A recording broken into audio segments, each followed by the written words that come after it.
If we assume that life is worth living, then we must find an alternative to war. We must not permit ourselves to lapse into pessimism. We must organize for peace. Which side are you on? Which side are you on? Adam, you had a couple of reflections on about MLK Day that you wanted to spend some time ruminating on. Yeah, absolutely. I wanted to start by saying we'll talk more next week, and I think we had talked about having some clips next week, so this is just part one of the conversation. But I wanted to start by sharing some thoughts that my unions have put out.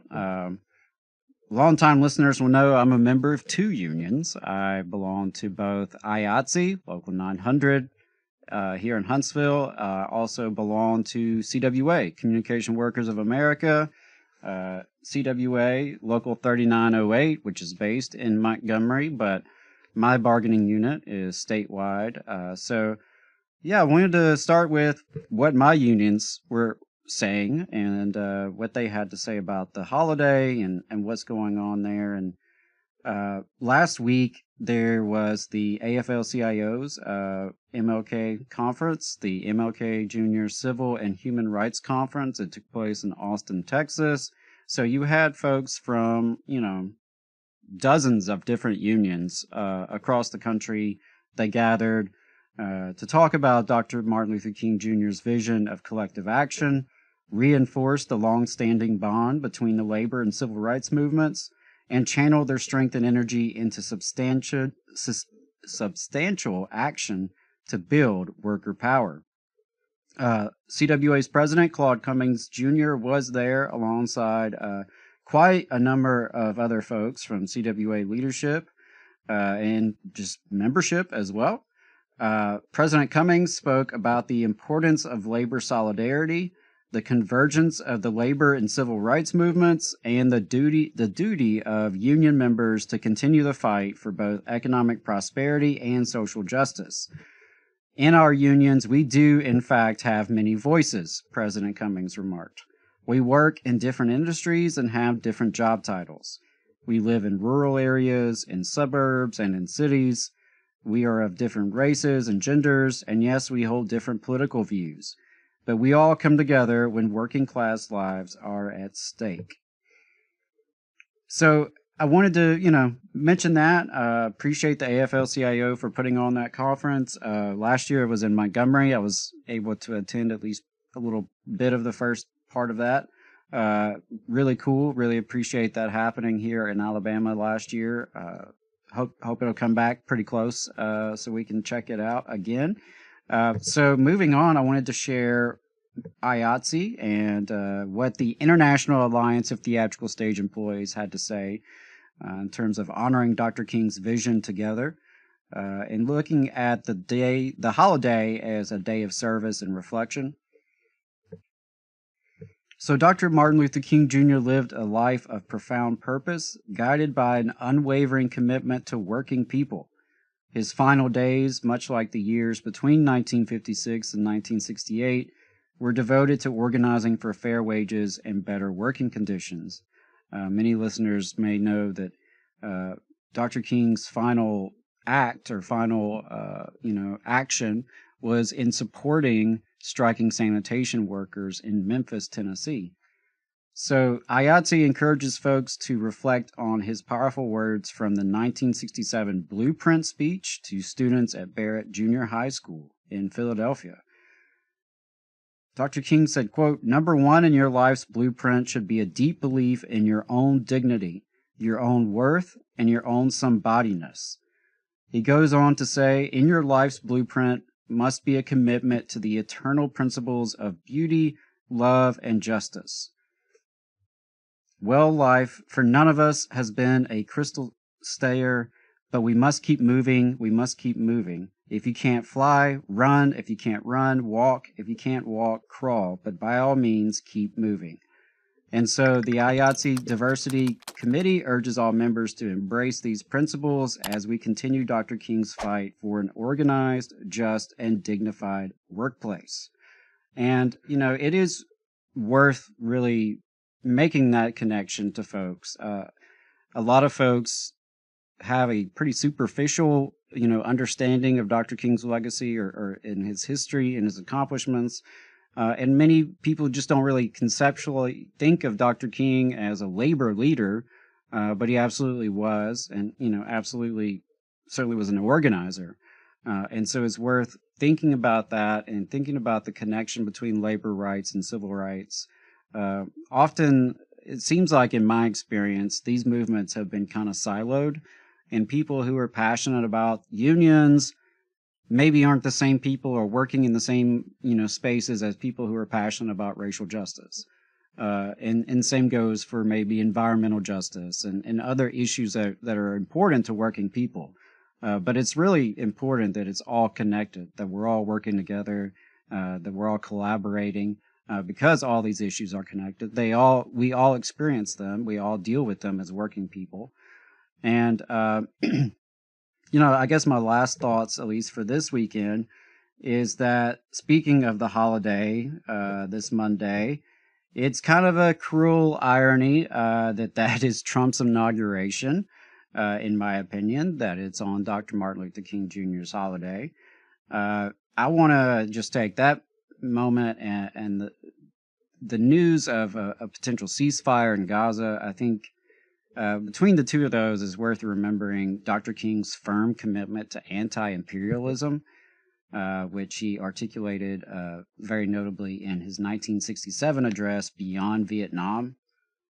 And something he said, which I find really powerful and I really appreciated, was wisdom born of experience should tell us that war is obsolete.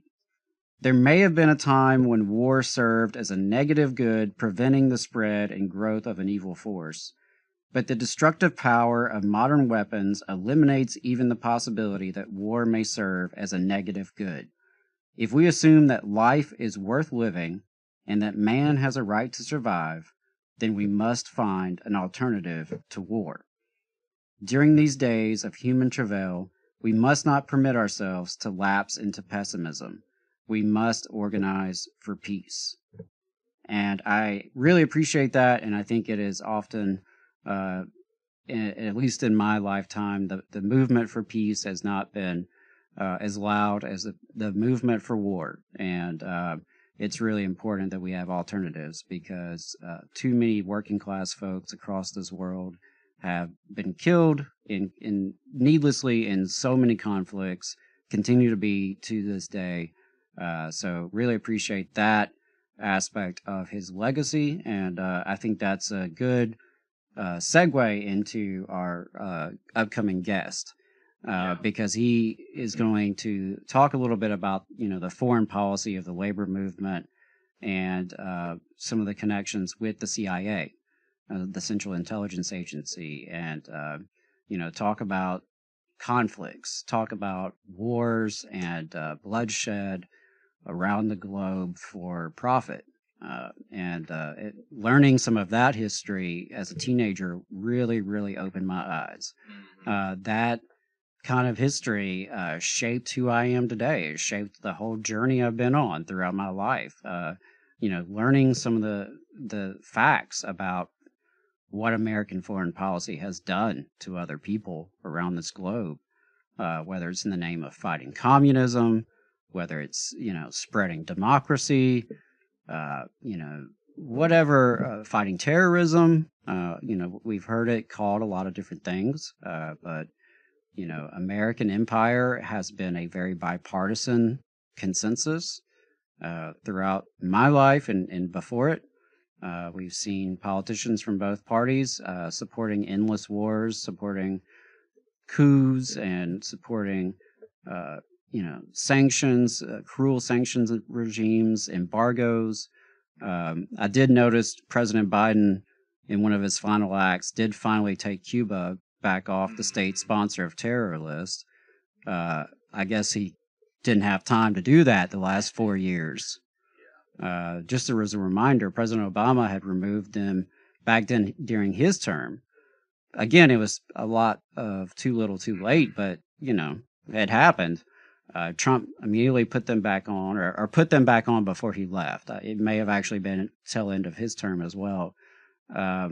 And then Biden waited around for 4 years. Hey, 5 seconds. Just wanted to say that this is only possible because of our donors. If you want to see more of this, then consider donating yourself at tvlr.fm/donate.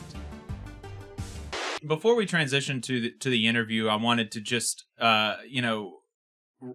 retell a couple, at least one story from Alabama's labor movement that illustrates the really deep connection that the labor and civil rights movements have had in the past in some instances, which is not to say in all instances, and indeed in some instances they have been directly opposed, and in some cases unions have been opponents of civil rights movements, and that's another kind of dark part of our history that we as union activists today do have to wrestle with and have to guard ourselves against. But there are also really, really cool episodes in the history of the labor movement, and really cool threads that run deeply and all throughout the history of the labor movement, that have linked labor and civil rights. And in one of those that I have always, that ever since I read it in a book about a year ago, I've just every time I get the opportunity to tell people about it, I do. And that's the mine workers in Alabama who, mining began in Alabama, I think shortly before the Civil War, but it never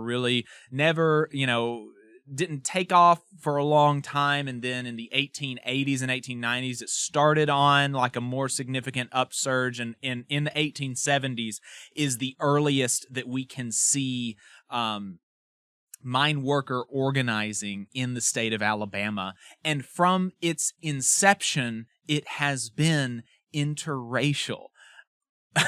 There's never been a point in Alabama history that coal miners we're not in the same union. We're not in the same organization.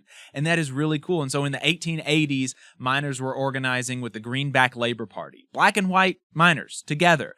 In the 1890s, it was with the Knights of Labor. And then in the late 1890s, it was with the United Mine Workers, and that's the organization that the miners have stayed with basically throughout the history of the state. And if you know much about history, you'll know that in the 1870s and 1880s, and even in the early 1890s, it's not that surprising that black and white miners would be part of the same organization, because that was during the Reconstruction period, where before the Redeemers took office and before the Bourbon Democrats took office and reinstituted white supremacy across the South. But what is more surprising, if you're a student of history, was that during this period in the South, and in Alabama specifically, when the Redeemers took office, overturned Reconstruction, rewrote the state constitution specifically to disenfranchise black people and enshrine and constitutionalize white supremacy, the white miners did not eject their black brothers from their organization, the United Mine Workers. In 1901, in the same year that white supremacists in Alabama rewrote our state constitution, the same constitution, by the way, that we're under today, to disenfranchise black folks. Of course, a lot of the kind of racist stuff in that constitution has been overturned, but a lot of the structures still remain. We can talk about that another time. But in the same year that constitution was written, the United Mine Workers fought back against segregationist policies at the Birmingham Labor Council. And they said, if you do not allow our black members in your union hall for when we have these labor council meetings, we will disaffiliate. We will not be a part of a labor federation that does not recognize our members. And they won. They were able to get the Birmingham Labor Council to allow their black members to be a part of these meetings. That is so freaking cool. And that is some of the best of our past as people in the labor movement. And so it is in that spirit that I want to conduct my work within the labor movement. And again, like I say, whenever I talk about that episode, it's not to say that the United Mine Workers was always perfect or that they had perfectly progressive racial policies, and there were some things that they were doing even then that we wouldn't support today. Black people were not allowed to be the president of the district or the local unions, but black people were always the vice president when there was a good portion of black folks there, and that was very, very progressive for the time to be a black vice president of a mixed organization, So love being able to tell that story about the history of the labor movement in Alabama and the ties between the fights for civil rights and good working conditions. You just saw a clip from the Valley Labor Report. We are live every Saturday morning from 9:30 a.m. till 12:30 p.m. And we pride ourselves on keeping all of our content free to everybody so that we can talk to as many working folks as possible. If you support the work that we're doing, you think that it's important, you think that it's good, then consider making a monthly contribution to the project, and you can do that on our website, tvlr.fm.